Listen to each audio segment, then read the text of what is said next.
Case ఆ case ఈ case రెండేళ్లుగా కేసుల చుట్టూనే నడుపుతున్నాడు ప్రభుత్వాన్ని తప్ప ప్రజలకు పనికొచ్చే ఒక్క కార్యక్రమం కూడా లేదు. పోనీ ఆ కేసులన్న ధైర్యంగా పెడతాడా మొగోడులాగా అంటే అది కూడా శాత కాదు.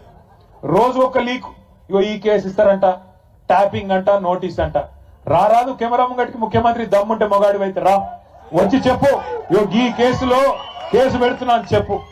రోజు చూడండి శిఖండి రాజకీయాలు తప్ప మగాడులాగా మగతనంత రాజకీయాలు చేసే దమ్ము మాత్రం లేదు. రా ముందుకు రా, కెమెరాల ముంగటికి రా. చిట్ చాట్ల వెనకాల దాక్కునుడు ఎందుకు? ముఖం ముంగట్టుకొని రా ముంగటి కెమెరా ముంగటికి వచ్చి ఇగో ఈ కేసులో నేను కేసు పెడుతున్నా, నేనే పోలీసు వాళ్ళకి చెప్పినా, నోటీస్ ఇస్తున్నా, నేనే అవసరమైతే జైల్లో పెడతాను. హోంమంత్రి కూడా నువ్వే కదా, వచ్చి చెప్పు ముంగటికి వచ్చి. అది చేత కాదు. వెనకాల కూర్చొని చిట్ చాట్ల పేరిట, కాలక్షేపం కబుర్ల పేరిట ఇలా టైం పాస్ చేస్తా ఉన్నాడు ముఖ్యమంత్రి. ఎందుకో కూడా మీకు తెలుసు ఈ కాలక్షేపాలు, ఎందుకు ఈ డైవర్షన్ గేమ్లు అనేది. ఎందుకంటే ఇవాళ ప్రజలు అడుగుతున్నారు 6 గ్యారంటీలు అంటివి, 100 రోజులు అంటివి ఏమాయ నాయనా అని అడుగుతున్నారు. సర్పంచ్ ఎన్నికల్లోనే 40% మందికి ఇవాళ బుద్ధి చెప్పినరు బ్రహ్మాండంగా. కాంగ్రెస్ నాయకులను ఎక్కడికక్కడ నిలదీసిరు. అందుకే రోజొక్క టైం పాస్ కార్యక్రమం పెట్టకపోతే ప్రజలు నిలదీస్తారు, అడుగుతారు. పాలమూరు రంగారెడ్డి ఎత్తిపోతల పథకం మీద కేసీఆర్ గారు మొన్న అరటి పండు ఒలిసిన నోట్లో పెట్టినట్టు రాష్ట్రం మొత్తంలోని వ్యవసాయదారులకు అర్థమయ్యేటట్టు చెప్పిండు. ఎట్లా బీఆర్ఎస్ ప్రభుత్వం 90% పనులు పూర్తి చేసింది.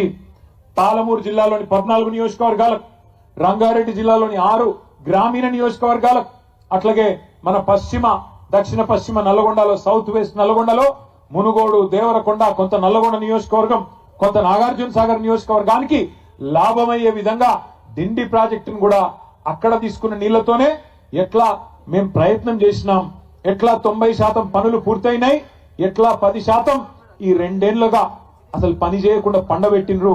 ఇవన్నీ కేసీఆర్ గారు మీకు అర్థమయ్యేటట్టు చెప్పిండ్రు.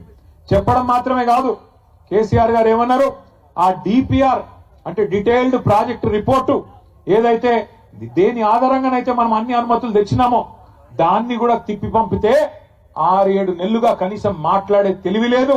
ఆఖరికి ఆ ప్రాజెక్టుని కుదించే ప్రయత్నం చేస్తున్నావు, తెలంగాణకు ముఖ్యంగా కృష్ణా నీళ్లలో అన్యాయం తలబెట్టే ప్రయత్నం చేస్తున్నావు అని చెప్పి కేసీఆర్ గారు గర్జిస్తే దానికి సమాధానం చెప్పే సత్తా లేదు. సత్తా లేదు కాబట్టి ఏం చేయాలి, కేసీఆర్ మీద కేసు పెడుతున్నా అని లీక్ ఇయ్యాలి.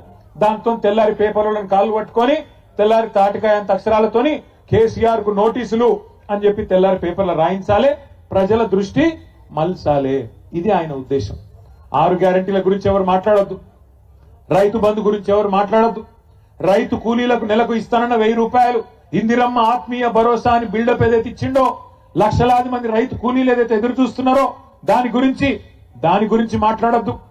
22 లక్షల మంది కౌలు రైతులకు ఇస్తానన్న రైతు బంధు ఎందుకు బంద్ అయింది అని చెప్పి కౌలు రైతులు అడగొద్దు. తులం బంగారం ఏమైంది నాయనా అని ఆడబిడ్డలు అడగొద్దు. అట్లాగే బతుకమ్మ చీర ఏమైంది అని మహిళలు ఎవరు అడగొద్దు. నెలకి ఇస్తానన్న 2,500 ఏమైంది అని గుర్తు చేయొద్దు. 4,000 పింఛన్ అంటివి ఏడవాయరా నాయనా అని పెద్ద మనుషులు అడగొద్దు. ఇస్తానన్న 2 లక్షల ఉద్యోగాలు ఏవి అని పిల్లలు అడగొద్దు. మాకు స్కూటీలు ఇస్తానంటివి ఏవి అని ఆడపిల్లలు అడగొద్దు.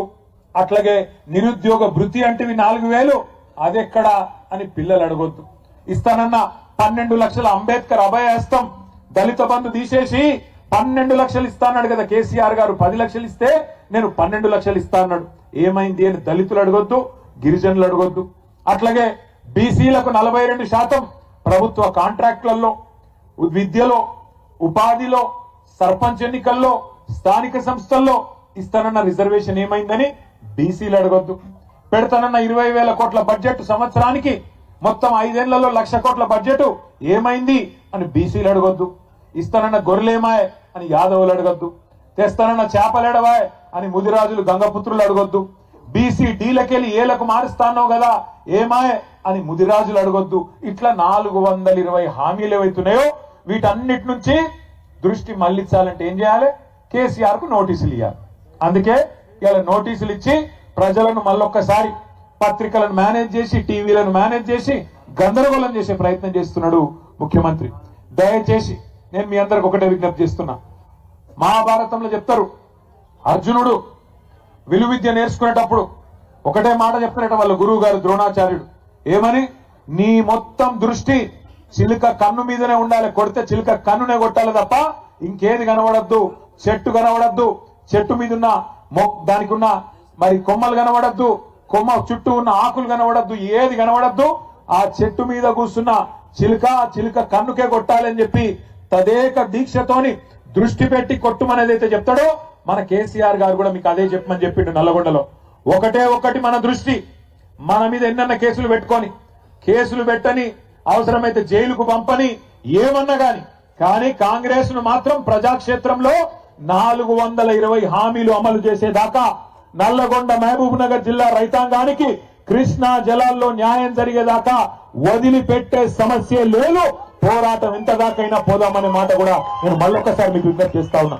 భయపడకండి, ఎవ్వరితో ఏం కాదు. కాంగ్రెస్ వాళ్ళకి అంత ధైర్యం కూడా లేదు. కేసీఆర్ గారు గర్జిస్తే ఈ జిల్లా మంత్రులు, నీళ్ల మంత్రి కూడా ఈ జిల్లాలోనే ఉన్నాడు. పాపం ఆయన నీళ్ల గురించి కూడా తెలియదు. నిన్న ప్రెస్ మీట్ పెట్టి నేను చూస్తా ఉంటే ఆయనకి ఏం తెలియదు. ఏమన్నా అంటే నేను ప్రిపేర్ అయ్యి రాలే రేపు వస్తా అంటాడు. మళ్ళా ఒక ఆయననేమో ప్రిపేర్ అయ్యి రాడు, ఇంకొక ఆయనేమో నీళ్లు వాటర్ నేను ఎక్కువ చెప్పా ఆయన గురించి. గిసంటోళ్ళు ఈ జిల్లా మంత్రులు ఏం తెలుసు వీళ్ళకు? నీళ్ల గురించి తెలుసా? ప్రజల అవస్థల గురించి తెలుసా? అడ్డమైన అబద్ధాలు చెప్పి అర్రాసు పాట వాడి ఇవాళ అడ్డదారిలో అధికారంలోకి వచ్చి కూర్చున్నారు. మీదికెళ్ళి ఇవాళ హుంకరిస్తా ఉన్నారు, బెదిరించే ప్రయత్నం చేస్తున్నారు. బెదిరింపులు అంటే మామూలు బెదిరింపులు కాదు. ఇక్కడే ఎల్లారెడ్డిగూడెంలో ఎల్లమ్మగూడెంలో యాదగిరిని ఏ రకంగా అవమానించిండ్రో ఒక యాదవ సోదరుణ్ణి మీ కళ్ళ ముంగట్నే ఉన్నది. లింగంపల్లిలో సూర్యాపేట జిల్లాలోని నూతనకల్లి మండలం లింగంపల్లిలో మల్లయ్య యాదవ్ గారిని కిరాతకంగా హత్య చేసినారు. అట్లాగే చిన్న కాపర్తిలో ఇప్పుడే లింగయ్య గారు చెప్పినట్టు గెలిచిన వాళ్లను పోస్టల్ బ్యాలెట్లను లెక్క పెట్టకుండా ఓడించినట్టు ప్రకటించినారు. అట్లా చాలా గ్రామాల్లో, ఇక్కడ నారాయణపురంలో గాని ఇంకా చాలా గ్రామాలలో ఇవాళ ఈ అరాచకంతో రీకౌంటింగ్ చేసి మొదలు గెలిచిన వాళ్లను తర్వాత ఓడిపోయిన వాళ్ళుగా ప్రకటించి ఆ రకంగా కూడా అన్యాయం చేసినారు. ఇవాళ బెదిరింపులు పనిచేయకపోవడంతో కొత్త కథ ఎత్తుకున్నారు. ఏమని, మీకు ఇందిరమ్మిన్లు ఇయ్యం, మీకు ఫలానాది ఇయ్యం, మీరు సర్పంచులందరూ మాతోనే వస్తేనే రేపటి రోజున మీకేమైనా ఉంటుందని చెప్తున్నారు. నేను మీ అందరికీ ఒకటే గెలిచిన మా గౌరవ సర్పంచులకు, ఉప సర్పంచులకు ప్రత్యేకంగా నేను విజ్ఞప్తి చేస్తా ఉన్నా. ఒక్కసారి మీరు పరిస్థితి గమనించండి. గెలిచిన కాంగ్రెస్ ఎమ్మెల్యేలకే ఇవాళ దిక్కు లేదు అక్కడ. మీరు చూడండి, నేను చెప్పేది అబద్ధం కాదు. ఒక ఎమ్మెల్యే గారు, కాంగ్రెస్ ఎమ్మెల్యే నిజామాబాద్ జిల్లాలో, కామారెడ్డి జిల్లాలో, ఇక రేవంత్ రెడ్డి గారు నిధులు ఇస్తలేడు అభివృద్ధికి అని చెప్పి ప్రపంచ బ్యాంకు ఉత్తరం రాసిండు ఆయన. అయ్యా నాకు ఒక 100 కోట్లు ఇవ్వండి, మా ముఖ్యమంత్రి గారు పైసలు ఇస్తలేడు, అభివృద్ధికి పైసలు లేవంట అని ఆయన ఉత్తరం రాసుకున్నాడు. అట్లాగే ఇంకొక ఎమ్మెల్యే గారు, మహబూబ్ నగర్ జిల్లా ఎమ్మెల్యే గారు, కాంగ్రెస్ ఎమ్మెల్యే ఎన్ఎం శ్రీనివాసరెడ్డి, ఆయన కుల్లా చెప్తున్నాడు కాంగ్రెస్ ఎమ్మెల్యేలకు పైసలు లేవు, ప్రభుత్వం దగ్గర డబ్బులు లేవు, మాకు పెళ్లిళ్లకు పేరెంటాలకు పోవడం తప్ప మాకు ఏ పని లేకుండా పోదు అని చెప్పి ఆ ఎన్ఎం శ్రీనివాసరెడ్డి గారు చెప్తా ఉన్నాడు. ఇది మీకు ఎందుకు చెప్తున్నా అంటే, గెలిచిన ఎమ్మెల్యేల పరిస్థితి ఇట్లా ఉన్నది.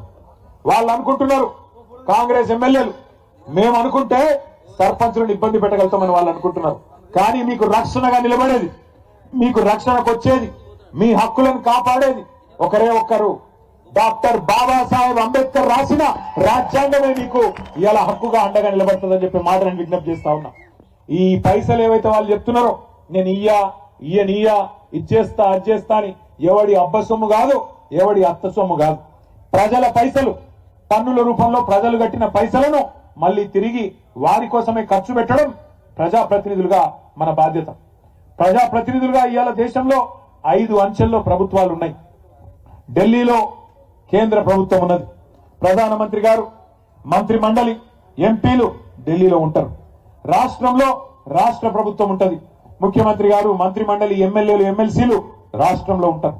కొద్దిగా కిందికి వస్తే జిల్లా పరిషత్, ఇప్పుడు జిల్లా పరిషత్ లేదు కానీ ప్రభుత్వం జిల్లా పరిషత్ రూపంలో ఉంటది.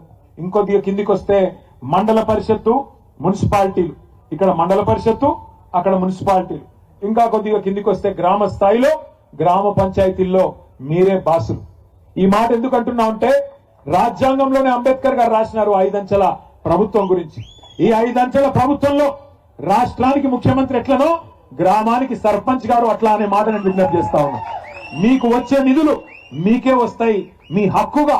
ఇది ఎవరో మీకు భిక్షమేస్తేనో, ఎవరో మీకు ఇట్లా చేయి విధులిస్తేనో వచ్చేది కాదు. ఫైనాన్స్ కమిషన్ ద్వారా రాజ్యాంగం ప్రకారం ఇవాళ ఢిల్లీలో ఒక రూపాయి విడుదలైతే ఢిల్లీలో రూపాయి విడుదలైతే ఫైనాన్స్ కమిషన్ డబ్బులు 85 పైసలు డైరెక్ట్ గా గ్రామ పంచాయతీ అకౌంట్లకే వస్తాయి. ఒక 10 పైసలు మండల పరిషత్ అకౌంట్ లోకి పోతాయి. 5 పైసలు మాత్రమే మీకు జిల్లా పరిషత్ అకౌంట్ లోకి వస్తాయి. జిల్లా పరిషత్ కు మండల పరిషత్ కు కొన్ని వేరే నిధులు కూడా వస్తాయి.